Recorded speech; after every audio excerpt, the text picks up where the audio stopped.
El tanque fue un arma revolucionaria. Para un hombre en el campo de batalla requería una raza especial de soldado. Uno de aquellos pioneros, George Brown, recuerda aquellos primeros días. Iba una dotación de 8 en un tanque. El conductor en los mandos principales. A su izquierda se sentaba un oficial que se encargaba de los frenos. Comprobar cañones. Yo era un artillero de Lewis. Había 2 artilleros de Lewis en cada dotación, 2 a cada lado del tanque. Así que se necesitaban 4 hombres para llevar el tanque y otros 4 como artilleros. Combustible dentro. Contactos dentro. Dentro. Comprueben artillería. Te preparaban para hacer todas las faenas. Te preparaban para hacer las secundarias, para manejar las ametralladoras y los cañones de 3 kilos y, por supuesto, como conductor. Artillería asegurada. Comprueben. Neutral. Comprueben mandos. Empezamos. Empezamos. Tiren. Tiren. Dentro. Dentro y fuera. 1, 2, 3, 4.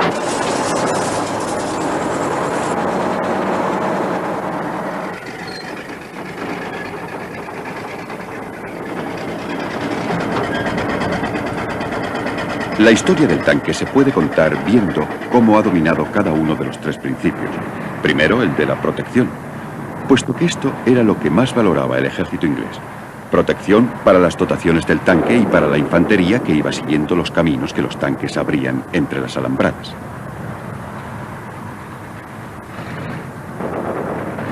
Tanque fue el nombre de cobertura que se adoptó mientras se estaban construyendo aquellos ingenios para la gran ofensiva inglesa en el Somme en 1916.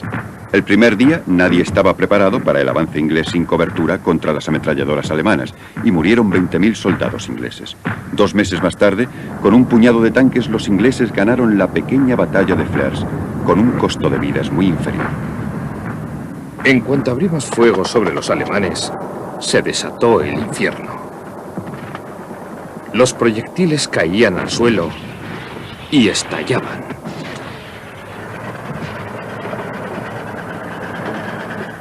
Cuando empezabas a disparar, te llegaban balas de los fusiles y ráfagas de ametralladora, alcanzando los flancos del tanque. Y a menos que fueran proyectiles antiblindaje, no entraban en el tanque, solo conseguían abollarlo. Oías aquel estruendo fuera. Era como si alguien le arreara una lata. Las balas de ametralladora no penetraban, pero arrancaban esquirlas en el interior del tanque y te daban en la cara trozos de metal. Y eso te hacía sangrar. Salías con un aspecto lamentable. Si te alcanzaba un impacto directo, entonces no podías decir nada. Tenías que aguantarlo. Las ametralladoras no paraban. Tu objetivo era ir allí y volver. No había nada que temer. La protección llegó a obsesionar las mentes de algunos diseñadores de tanques. El peso disminuye la movilidad. En el diseño de tanques, esa es una de las reglas de hierro. A menos claro está que el tamaño del cañón y la carga de munición se reduzcan. El Matilda inglés, al comienzo de la Segunda Guerra Mundial, tenía un blindaje casi impenetrable, pero su cañón, como consecuencia, era prácticamente un juguete. El Sherman americano evitaba este defecto, tenía un buen cañón y gran movilidad. Su diseño era casi perfecto, a excepción de su escasa protección, como recuerdan algunos de los miembros de sus dotaciones. Al principio pensamos que era un tanque estupendo. Les hicimos reajustes a las piezas interiores para acomodarlas a nuestros gustos personales. No se ha hecho nunca un tanque a gusto de toda la dotación. Así que quitas unas piezas y las tiras, y pones otras, y alteras todo hasta que queda a tu gusto.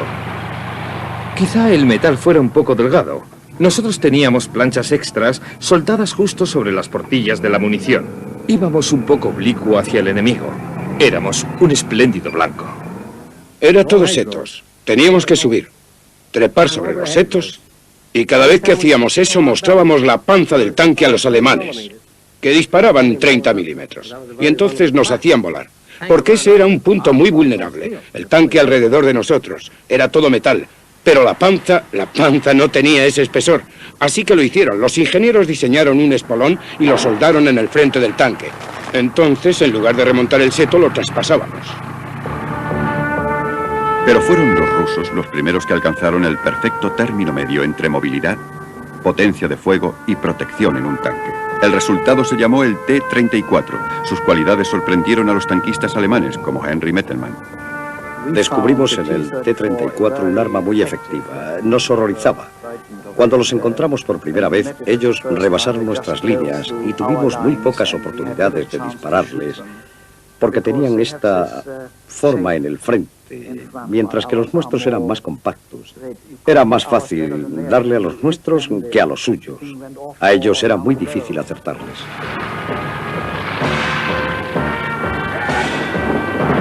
Las dotaciones alemanas, tripulando sus primitivos tanques, pensaban que su diseño era bueno. Me parecieron como caballos de hierro. Yo estaba orgulloso de pertenecer a los Panzers. Teníamos el 3 y el 4. Los vi avanzar. Tenían un aspecto impresionante. Pensé que ser miembro de un ejército así es algo de lo que enorgullecerse. Así que empecé a practicar en ellos. El Panzer y después el Tigre fueron la respuesta alemana a su experiencia de encontrarse con el T-34. Pidieron cañones mayores y un blindaje más fuerte, y los tuvieron en estas potentes máquinas. Pero por fuerte que sea el blindaje, los tanquistas saben que son vulnerables a un tiro acertado. Yo llevé muchos tanques y también trabajé con la infantería y las unidades de apoyo. Unidades de apoyo de tanques. Personalmente yo me sentía siempre más contento cuando estaba en una trinchera. No es que sea una experiencia bonita, pero en una trinchera puedes echar una cabezada, puedes distraerte un poco y en un tanque solo estás allí sentado y solo confías en tu suerte para que no te alcance. Creo que cuando ves a la pobre y castigada infantería allí fuera, a veces sientes un extraordinario cariño por tu tanque. Ese maravilloso regazo de metal dentro del cual viajas. Por otra parte, aunque te protege del fuego de morteros y cañones mientras estás dentro de él, cuando te desplazabas en campo abierto, eras un blanco enorme para los muy precisos y eficaces cañones alemanes. Y si tenías algo de imaginación, eras consciente de lo que pasaría cuando te tuvieran localizado. Los tanques nunca ofrecieron a sus dotaciones una protección completa. Por supuesto que parte de su historia ha sido la mortal competición del desarrollo tecnológico. Cuando aparecía un diseñador con un nuevo blindaje, otros lograban encontrar modos de atravesarlo. Y esto es lo que ocurre cuando falla la protección.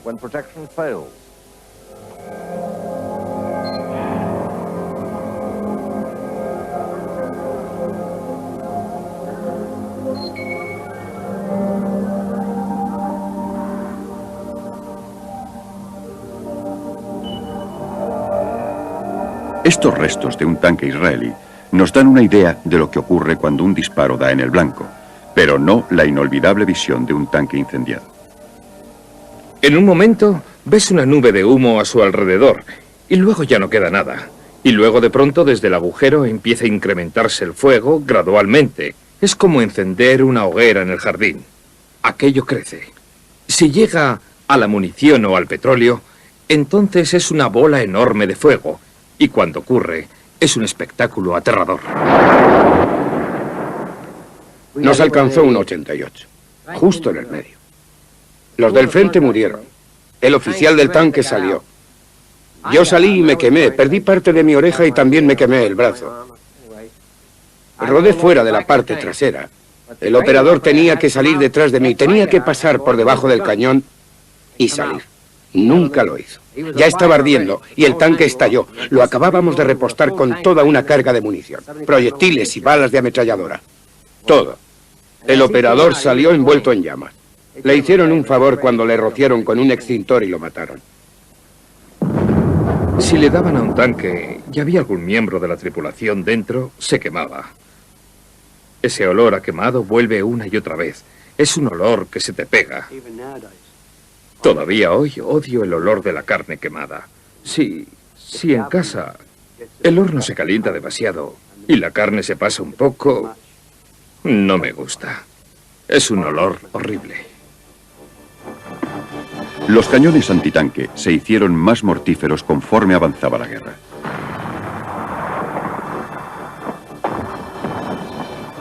El 88 alemán fue el más efectivo. Lo hacía todo más mortal, porque los alemanes perfeccionaron el truco de llevar los tanques enemigos a su zona de ejecución.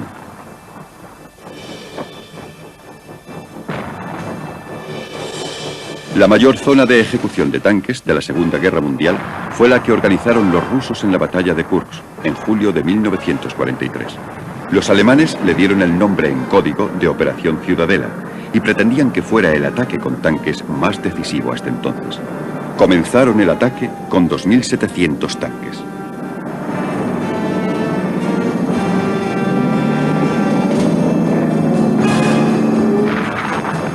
Los rusos, que llevaban ya mucho tiempo esperando el ataque, habían preparado una de las posiciones defensivas más fuertes de toda la historia de la guerra. 6.000 cañones antitanque y millones de minas. La máquina de combate alemana fue machacada por el peso del fuego.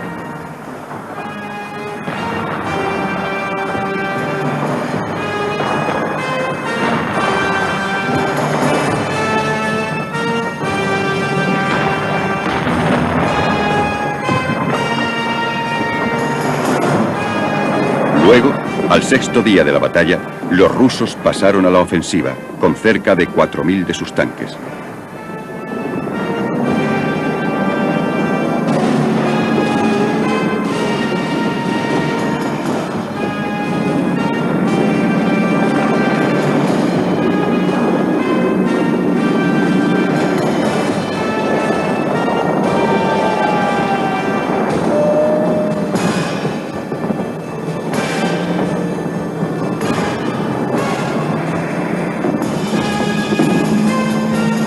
Tanques alemanes fueron destruidos. La carnicería de Kursk reveló con harta claridad lo vulnerables que eran los tanques cuando eran lanzados contra fuertes defensas antitanques.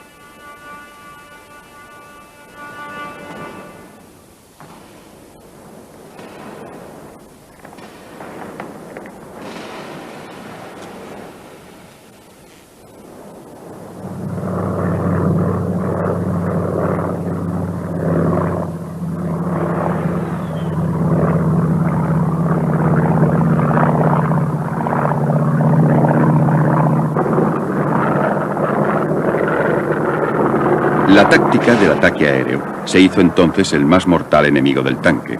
Contra el recién desarrollado misil aire-tierra, el blindaje de los tanques se parte como la concha de un caracol bajo el pico de un pájaro. Pronto el tanque tuvo también que temer al infante, que había adquirido un arma miniaturizada contra él. Ahora un soldado valiente podía acabar con un tanque con solo una mano. La amenaza del misil ha hecho su efecto en los tanques de posguerra. Ahora su blindaje tiene ángulos más pronunciados para desviar el ataque, con huecos para absorber la energía química y con varias capas para fragmentar el impacto sólido. Pero los misiles pueden seguir causando terribles daños, como testifica el general de tanques israelí Yossi. Mi tanque fue alcanzado por un misil dirigido con alambre, el 12 de octubre en el Golán. El Swingfire inglés es el equivalente de ese tipo de misil. Luchamos con la escotilla abierta. Yo estaba manejando la ametralladora.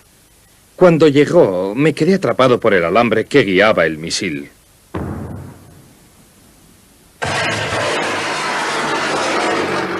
Luego llegó el segundo. Llegó muy despacio, como una bola de fuego avanzando hacia nosotros. Explotó en la torreta y después un intenso calor se apoderó de todo. Luego sentí que estaba volando y lo siguiente fue que me encontré en el suelo bastante maltrecho.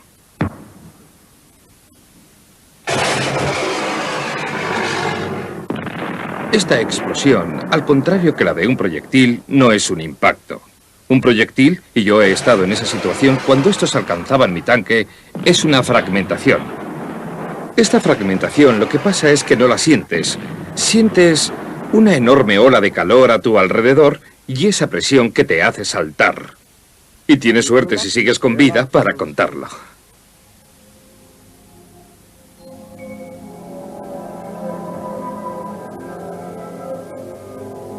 Estos destrozados tanques de las 3 guerras árabe-israelíes muestran con harta claridad lo que ocurre cuando falla la protección. Son la horrible muestra del segundo principio en el diseño de todo tanque, potencia de fuego.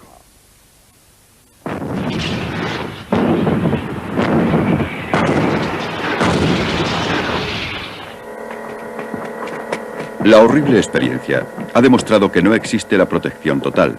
Para sobrevivir, la dotación de un tanque debe controlar los medios de destruir a sus atacantes. Debe tener una poderosa capacidad de tiro.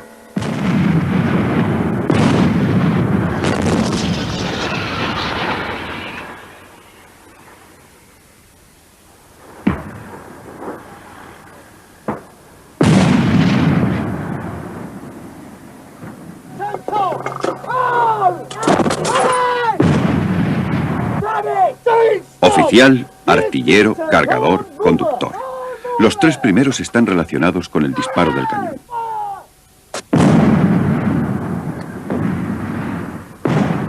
Cuando disparas este cañón de 105 milímetros, toda la torreta se llena con la explosión.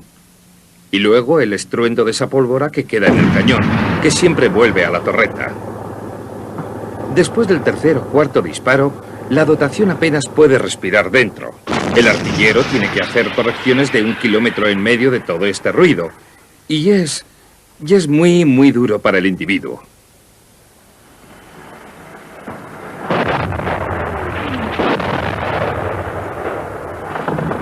Los tanques pesados ingleses de la Primera Guerra Mundial eran de 2 clases.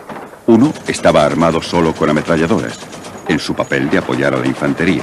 El otro estaba diseñado para destruir puntos fortificados. Tenía ametralladoras y un cañón naval de 3 kilos.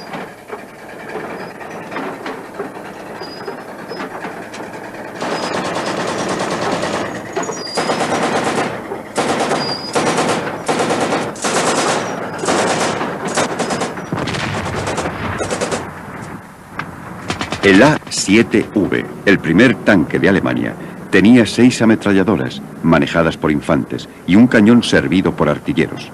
Los motores eran supervisados por zapadores, así que llevaban una dotación total de 18. Con tantos hombres a los que alojar, era un vehículo enorme y torpe. No es de extrañar que le fuera tan mal en el primer enfrentamiento entre tanques de la historia. El 24 de abril de 1918 fue este enfrentamiento. Al maniobrar para evitar el fuego inglés, volcó y fue abandonado por su dotación. Adecuadamente, su oponente fue el tanque número 1 de la sección número 1, compañía A, primer batallón del cuerpo de tanques inglés. Los combates de tanque contra tanque, raros en la Primera Guerra Mundial, se hicieron frecuentes en la Segunda. El calibre del armamento básico del tanque aumentó de un modo constante a lo largo de la guerra. Los aliados fueron superados por los alemanes. Los tanques ingleses estaban bastante peor pertrechados en comparación con los alemanes. Para vértelas con un tanque alemán era necesario estar a unos 200 o 300 metros y colocar un proyectil o bien en el anillo de la torreta del tanque alemán o en el periscopio. Contra la infantería, la potencia de fuego del tanque era devastadora, en especial si estaba equipado con lanzallamas como el cocodrilo de Churchill. Había un sitio en particular donde en realidad éramos más o menos cosidos por los francotiradores. Cada vez que el oficial de un tanque sacaba la cabeza, le disparaban. Tuvimos un gran número de heridos en la cabeza y pedimos ayuda. Y la ayuda llegó en forma de lanzallamas. Fuego directo y bajo el árbol. Y los cuerpos de los que allí hubiera quedaban eliminados. Entonces seguíamos nuestro camino. Andrew Wilson mandó un ataque así. Comenzamos a disparar inevitablemente antes de lo que debíamos hacerlo. Pero seguimos enviando fuego directo al blanco y hubo un ruido horrible que pareció como el rechinar de las cadenas, pero de hecho era, creo yo, el alarido de los hombres. Quemamos a bastante gente en aquella ocasión. La visión del cuerpo que había incinerado el lanzallamas era horrible.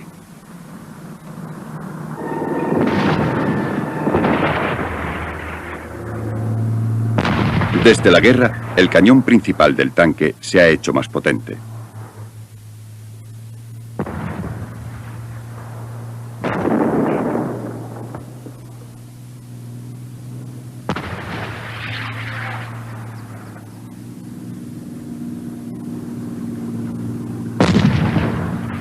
La telemetría es mucho más precisa y los sistemas de estabilización hacen posible disparar en marcha.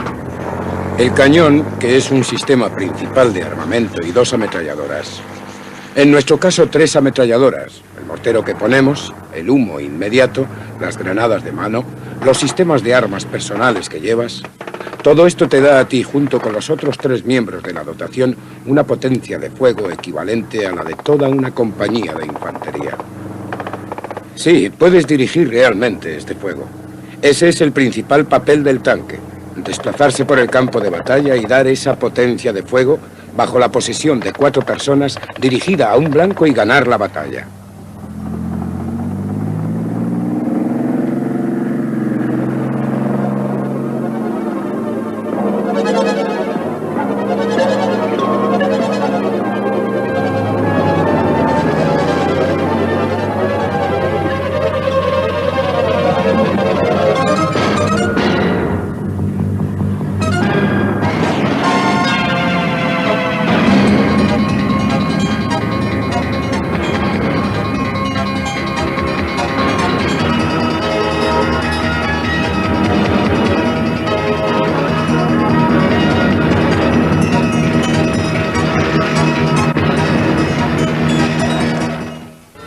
El movimiento fue la meta con la que empezaron los visionarios del tanque. Vieron un campo de batalla en el que el movimiento era imposible. Una máquina blindada parecía prometer los medios de devolverle movilidad al soldado, pero ¿pudieron imaginarse aquellos visionarios la asombrosa velocidad y agilidad que alcanzaría su invención?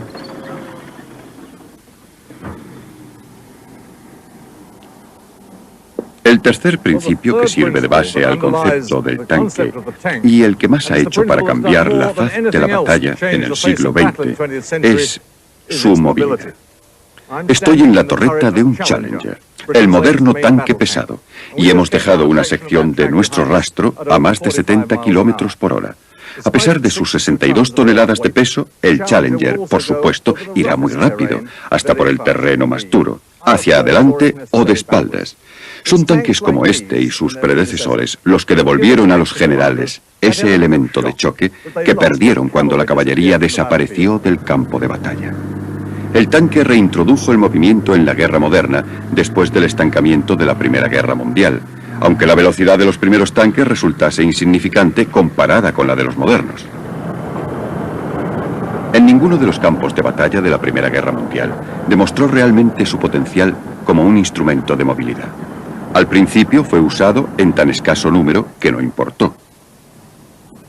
Luego fue mal empleado, lanzándolo en la primavera de 1917 a un campo de batalla batido por las bombas hasta convertirlo en una ciénaga.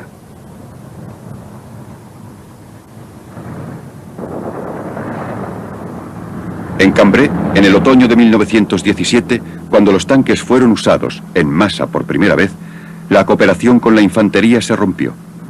El ataque, brillantemente victorioso al principio, al final fue un fracaso.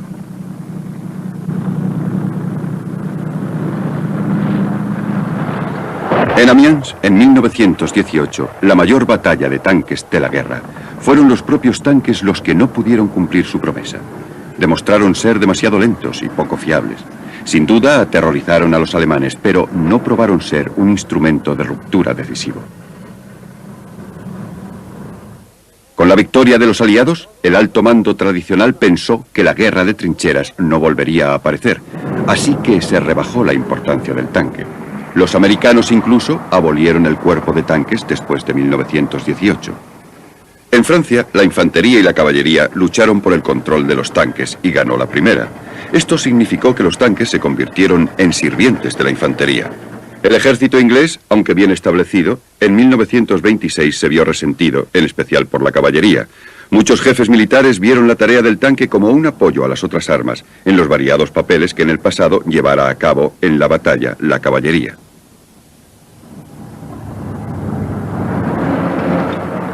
Tienes un periodo de escaramuzas cuando te aproximas al enemigo que tienes enfrente, que en los viejos tiempos fueron la caballería, que te dicen dónde está el enemigo mientras decides si realmente vas a aceptar la batalla y cómo lo harás. Luego tienes una batalla importante en que la infantería tomará una parte activa. Veías a los tanques como algo necesario para dos cosas: para actuar como una especie de caballería ligera, en cuyo caso querías tanques ligeros, y para actuar en apoyo de la infantería en la batalla principal, y también para usarla como se hacía con la caballería en la Edad Media, como una especie de acción crucial que ha sido creada para el combate de la infantería. Pero fueron dos ideólogos militares ingleses, Basil Liddell-Hare y el general Fuller, quienes propusieron la idea de la revolución del tanque. Ellos mantenían que el tanque era la clave del futuro militar, que lejos de ser el sirviente de nadie, estaba destinado a ser el rey de la batalla, a cuyo alrededor se organizarían todas las otras armas. Sus opiniones despertaron tanto entusiasmo oficial como la llegada de un matarife a un cuartel de caballería.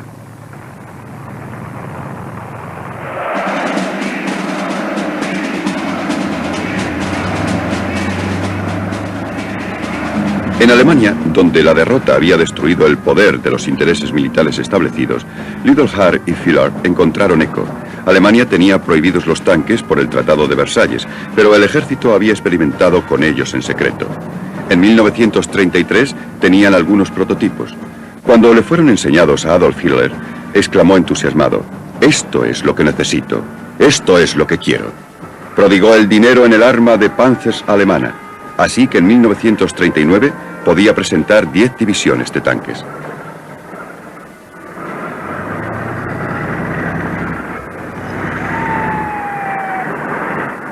Estaban organizadas para atacar, como Fuller y Liddell-Hare enseñaron, en una masa compacta, apoyada desde arriba por nubes de aviación táctica.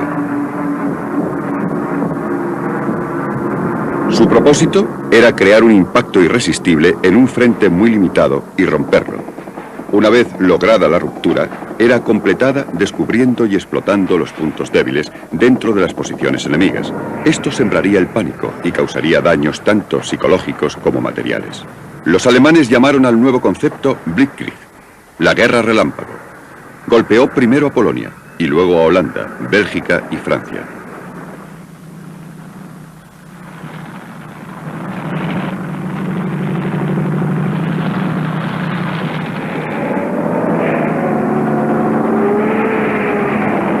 Pero fue en Rusia donde logró sus efectos más espectaculares. El mundo contendrá su aliento, alardeó Hitler, al principio de la Operación Barbarroja en junio de 1941. 3 grupos del ejército, cada uno respaldado por el cortante filo de un cuerpo de panzers, irrumpió a través del Ejército Rojo. 300, 600, 900.000 soldados rusos y su equipamiento fueron devorados de un solo bocado. La Blitzkrieg cambió el rostro de la guerra. Recuerdo que cuando tomamos Rostov con los tanques, yo iba en uno de los primeros que llegaron. Les tomamos la ciudad a los rusos.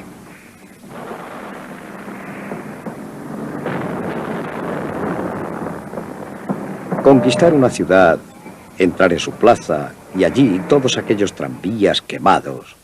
Tú salías de tu tanque, estabas negro por el humo y el polvo y todas las cosas que flotaban alrededor. Habías tomado una ciudad, habías golpeado al enemigo, eras el dueño de aquello. También habían matado a algunos de los nuestros, a tus propios compañeros. Te acercabas a las otras dotaciones y otra vez estabas riendo. Después uno olvida con rapidez todo ese terror.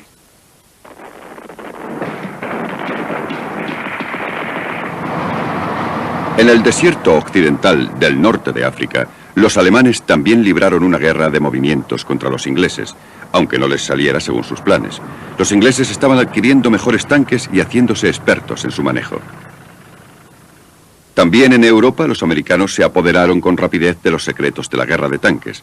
Cuando los aliados desembarcaron en Normandía en 1944 para comenzar la liberación de Francia, demostraron a los alemanes que también ellos dominaban la táctica de ruptura.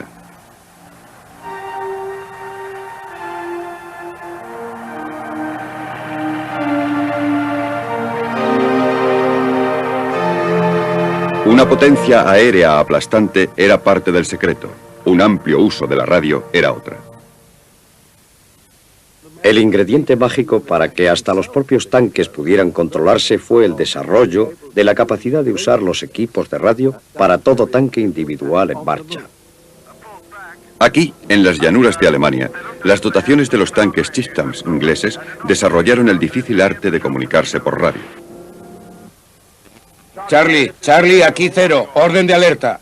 Alfa, 3 tanques. Datos 61-27-83. Misión destruir. Espera, Charlie, estás flanqueando. Delta, señal llamada 1-0. 3-0 y 4-0. Desplazarse alrededor, base de fuego llamada señal 1-0, actual localización. Llamada señal 2-0 ocultará y prevendrá movimiento enemigo. Hay otros 10 tanques en tu compañía. Tienes que controlar por radio. Es dificilísimo.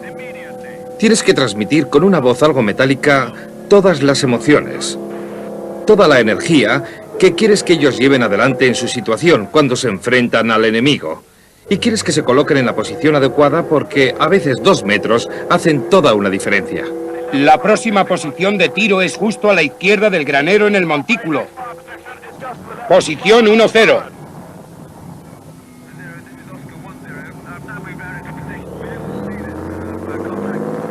El problema, como con cualquier mando militar, es saber lo que está pasando y ser capaz de verlo lo mejor posible.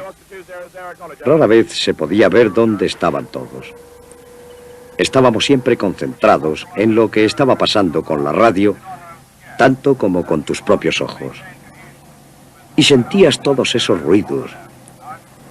Y claro está ahí, ibas adelante y atrás con la radio.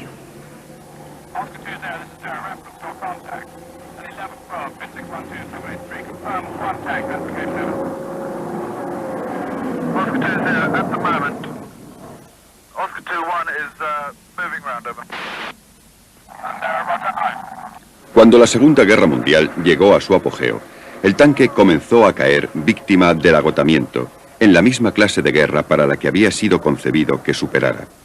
Una enorme producción iba emparejada con enormes pérdidas. Los ingleses y los americanos, que produjeron 30.000 tanques en 1943, descubrieron que necesitaban todo lo que salía de sus fábricas. Los rusos manufacturaron unos 15.000, pero sufrieron unas pérdidas comparables. Pero esta guerra industrial era algo que los alemanes no podían ganar. Aunque asombrosamente produjeron 6.000 tanques en 1943, apenas podían equilibrar sus pérdidas. Kursk fue un golpe terrible para ellos, la primera y mayor de las batallas de agotamiento. El equivalente inglés fue la Operación Goodwood, donde perdieron 300 tanques en 2 días. Fue su gran ofensiva de tanques planeada para romper en Normandía en 1944 y fracasó.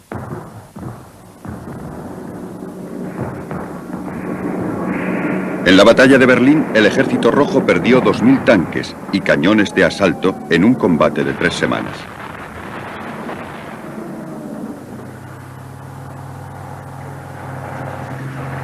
Los israelíes a veces han podido capturar de nuevo la vigorosa marcha de la Blitzkrieg en sus guerras contra los árabes. Pero se han dado cuenta de que las batallas masivas de tanques sobre frentes limitados matan dotaciones y llenan los cementerios de tanques del mismo modo que el frente occidental mataba a la infantería.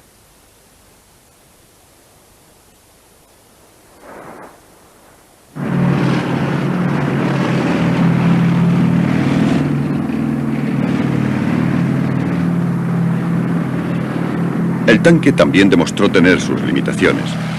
En zonas concentradas, en terreno cerrado, en la jungla, como descubrieron los americanos en Vietnam, es demasiado vulnerable para las armas de corto alcance manejadas por un enemigo oculto. Pero toda la experiencia de la guerra con tanques, la buena y la mala, hizo de los hombres que vivieron y lucharon en esos monstruos blindados una raza aparte de los otros soldados. El ruido es espantoso. No es solo el ruido de los motores y de las cadenas o del fuego de artillería, además del de tu propio cañón. Es también el ruido que te llega por los auriculares, que puede ser absolutamente penetrante. También el encierro era muy duro. Podía ser claustrofóbico.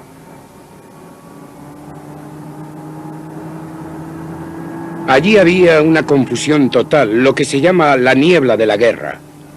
Y lo digo por propia experiencia. Todas las batallas son caóticas cuando estás dentro de un tanque, y en especial si eres el conductor y no ves apenas. Es caótico. Recibes nuevas órdenes a cada momento, un poco más acá, un poco más allá, como un soldado de infantería. Hay un cierto propósito en ello, y ves lo que estás haciendo.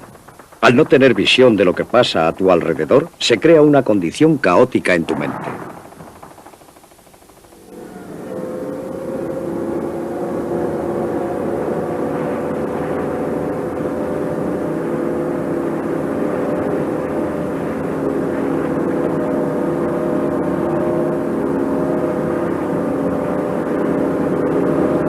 Cuando estás en acción, el oficial del tanque está o bien sentado en un asiento pequeño, muy pequeño, o bien todo el tiempo de pie.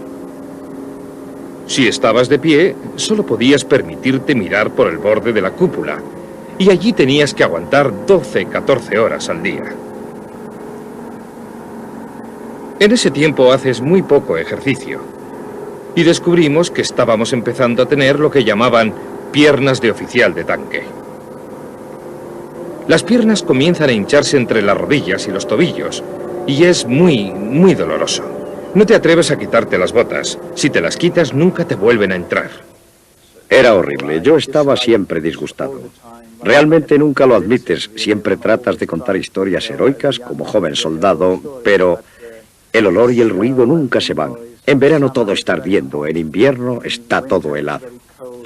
Cuando llegaba el invierno, si tenías ganas de comer algo, podías poner patatas bajo las toberas del tanque y dejarlas pasar por los silenciadores durante unos minutos. Le dabas vueltas y ya tenías un cubo lleno de patatas magníficamente asadas. Sí, bien asadas. Y a pesar de las órdenes, siempre estábamos haciendo té en nuestros infernillos de petróleo dentro del tanque. Pero el gran problema cuando estás en acción mucho tiempo, tal vez 3 o 4 horas, y estás completamente encerrado, es que no puedes salir ni para orinar. Y ya el único modo de solucionar este problema era meter una carga de 75 milímetros en el cañón. La disparabas contra los alemanes, cogías el casquillo y lo usabas, pero tenías que ser muy cuidadoso, porque aquellos casquillos estaban muy calientes cuando salían. El único servicio que tenía era el casco. Lo usabas para todo, hasta para afeitarte. Lo usabas para tu servicio, abrías el agujerillo y luego lo tirabas por la mirilla y otra vez de vuelta a tu cabeza.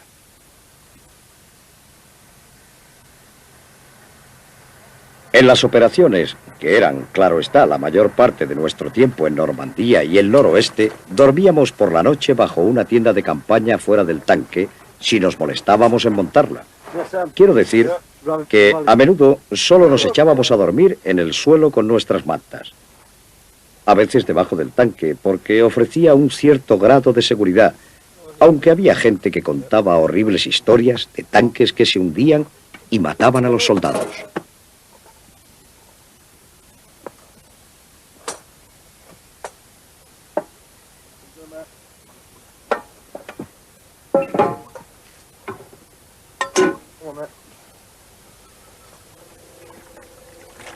Cuando estás en un tanque, eres como un caracol que llevas la casa contigo. Todo lo que quieres está contigo. Tienes que llevar en el tanque todas las pertenencias que necesitas, amontonadas en algún sitio del tanque. Tus sábanas, tu manta. Nosotros teníamos nuestro tanque adaptado para estar en el frente. Y había estos soportes. Teníamos cajas de munición con todas nuestras cosillas personales dentro. Y también alguna que otra botella de whisky cuando teníamos mucha suerte. ¡Aquí tenéis! ¡Salud! Llevábamos los bolsillos llenos de café. No nos molestábamos en meter allí municiones. El café era importante por la mañana, hacía frío, y querías una taza de café. Los tíos de infantería nos adoraban por eso. Golpeaban con el fusil en el tanque y metían tu taza por la portilla. Calentábamos el agua para ellos y tenían su café caliente. Así que nos adoraban.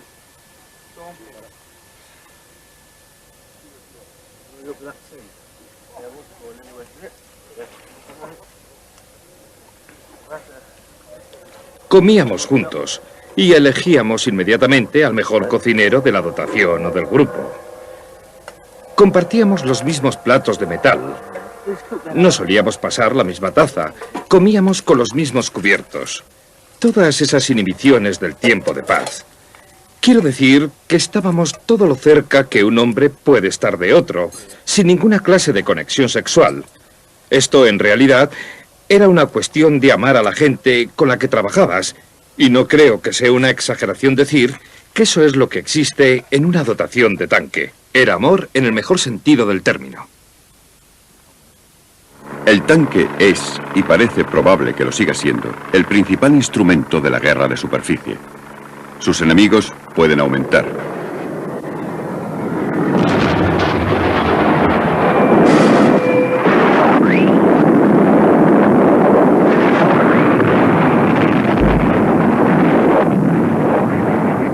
Pero a pesar de los riesgos y amenazas que acechan al tanque, muchos expertos veteranos de la guerra con blindados creen en su futuro. Mi opinión es que el tanque estará con nosotros muchos años en el futuro. Pero puede cambiar su forma, puede ser un poco diferente de lo que parece ahora. El concepto de la plataforma móvil llega al campo de batalla en 3 dimensiones. En primer lugar, la protección. En segundo, la potencia de fuego. Y tercero, la movilidad. Eso durará mientras haya guerras.